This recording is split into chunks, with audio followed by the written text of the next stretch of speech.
Acho que pelo jogo movimentado, pelo que as duas equipes criaram, eu acho que o 0-0, infelizmente, não é um placar que reflete o que foi a partida hoje.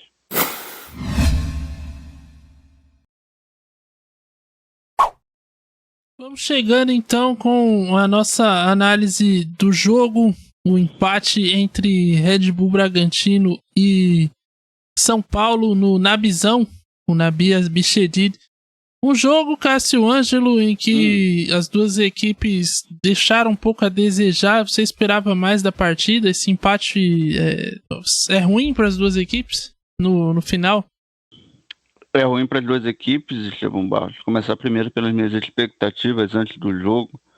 Eu acho que os dois jogos que o Red Bull Bragantino fez, contra o Fly e contra o Corinthians, duas vitórias, o credenciavam para vir para esse jogo como favorito, visto que o São Paulo mesclava alguns jogadores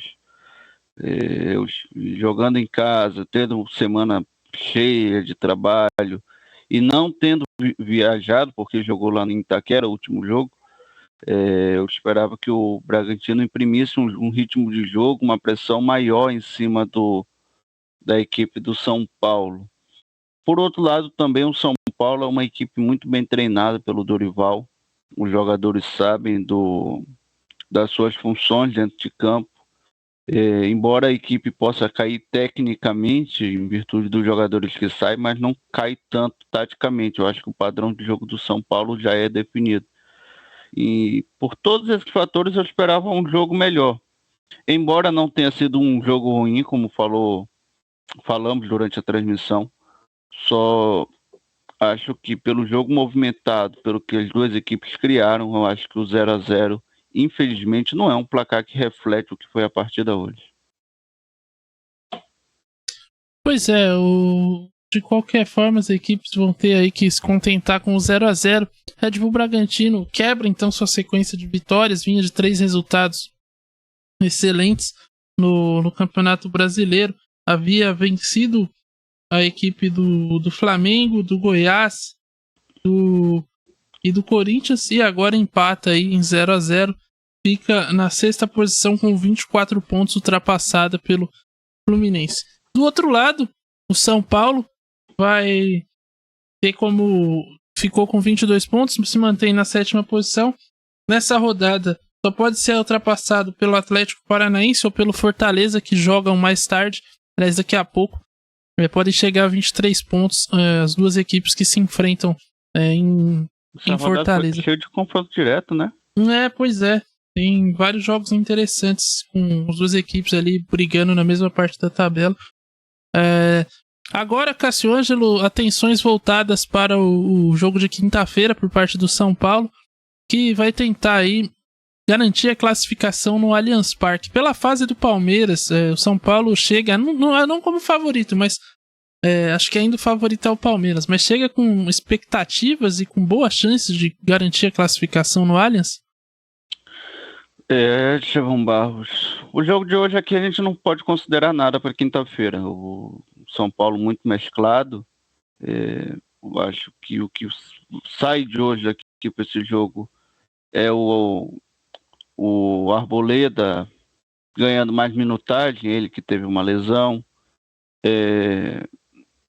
O Dorival fazendo algumas observações dos jogadores que são reservas, por exemplo, que brigam até assim por chance de serem os primeiros suplentes, né? Como o Alisson, o Luan, o próprio Michel Araújo, que já foi titular com o Dorival.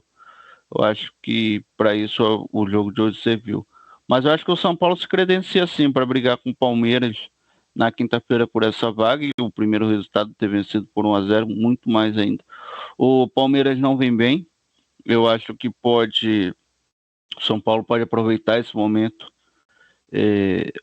O São Paulo já teve em melhores condições de eliminar, por exemplo, na final do Paulista, onde venceu, depois pegou uma goleada.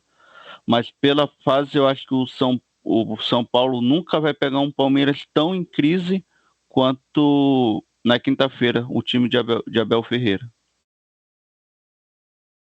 Pois é, o Palmeiras vem numa fase ruim.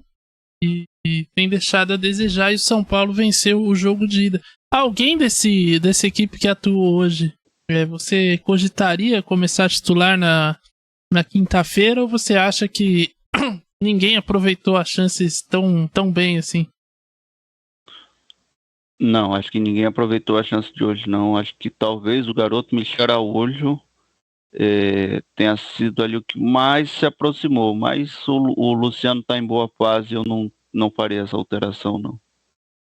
Como eu falei, os jogadores de hoje brigam por ser a primeira opção do Dorival numa substituição. Eu acho que nenhum deles aí briga por titularidade, não.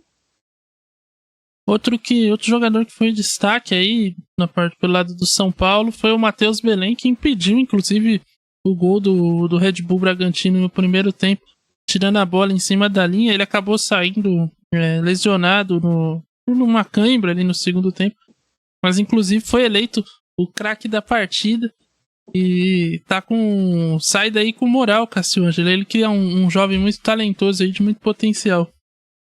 Sim, o Matheus Belém, nós fizemos a copinha, um destaque, um zagueiro seguro. Cãibra é normal, Estevão Barros. Jogador que ainda é do sub-20, está se adaptando aos profissionais, como a gente diz, não sabe dosar ainda a energia e acaba se esforçando ao máximo e aí vem a cãibra.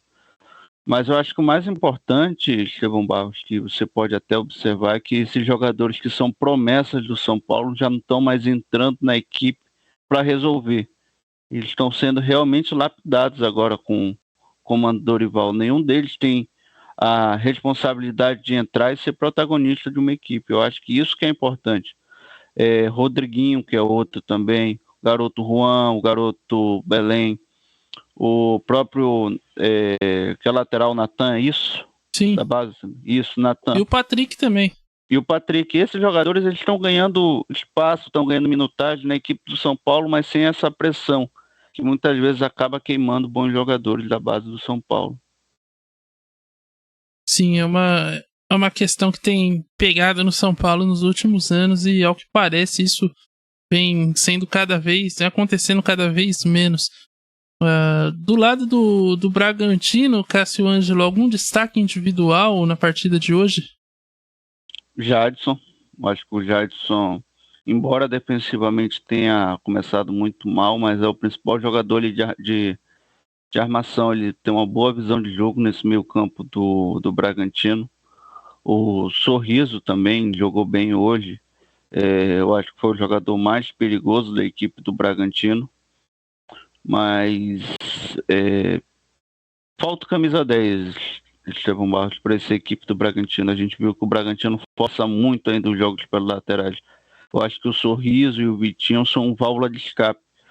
Eu acho que muito por isso o Red Bull Bragantino não foi tão efetivo quanto foi nos últimos jogos. Contra o Fla, por exemplo, jogou de uma forma mais reativa. Contra o Corinthians, aproveitou a crise que o Corinthians está passando. E hoje, quando teve que propor o jogo, eu acho que ele sentiu um pouco mais essa dificuldade. Eu acho que falta ali um camisa 10 para esse meio campo do Pedro Caixinhas. E o próximo jogo do Bragantino é nada menos, como diria o outro, com o Botafogo. Jogo dificílimo aí para a equipe de Bragança Paulista. Vai até o Rio de Janeiro encarar o líder Botafogo. Jogo que faremos aqui, inclusive. Você espera aí dessa partida e você acha que o Bragantino pode surpreender o Fogão? Acho que pode. Eu acho que essa equipe do Bragantino tem um bom potencial. Mas a gente também tem que ponderar que faltam alguns ajustes. Eu acho que o Pedro Caixinhas é um treinador capaz de fazer isso. Como eu falei, tem boas valências pelas laterais, mas se centralizar um pouco mais o jogo e vai jogar contra uma equipe que sabe atacar, uma equipe que vai querer ter a posse de bola, principalmente jogando em casa contra o Botafogo, pode potencializar esse time do jogo do Bragantino. Acho que vamos ter um jogão, Botafogo e Bragantino. E o São Paulo, depois do jogo de quinta-feira contra o Palmeiras, tem o Santos no Morumbi, o clássico Sansão. Santos que venceu hoje a equipe do Goiás em casa vai tentar ir aprontar no Morumbi. São Paulo favorito pro clássico? São Paulo favorito, jogando em casa, se jogar com os titulares, tem tudo para vencer o jogo sem dificuldades. Já ganhou, inclusive no Paulista, e ganhou muito bem. O jogo lá, que se eu não me engano, teve dois expulsos do Santos, um jogo bem polêmico, mas o Santos ainda é uma equipe que oscila muito no campeonato. Fez um bom jogo hoje contra o Goiás, mas a gente não sabe se vai conseguir manter. Embora o garoto Paulo Turres esteja chegando agora lá no Santos e esteja botando um gás aí na garotada para jogar. Esse jogo, inclusive, a gente fez aqui no Meio Armadores. Não, fizemos não. O São Paulo e Santos fizemos. Fizemos Vasco e Fluminense. Então, mas foi conjunto, lembra? Foi. Inclusive, o gol do Santos foi marcado por ele, o seu ídolo Juan Cruz. Foi, cara? Sério? Sério. Deve ter sido o único. Tá explicado. Descontou pro Santos, que perdeu por 3-1, jogo polêmico. Quem pode estar voltando ao Brasil é o Lucas Prato, você falou em ídolo. Vai pintar no Vascão.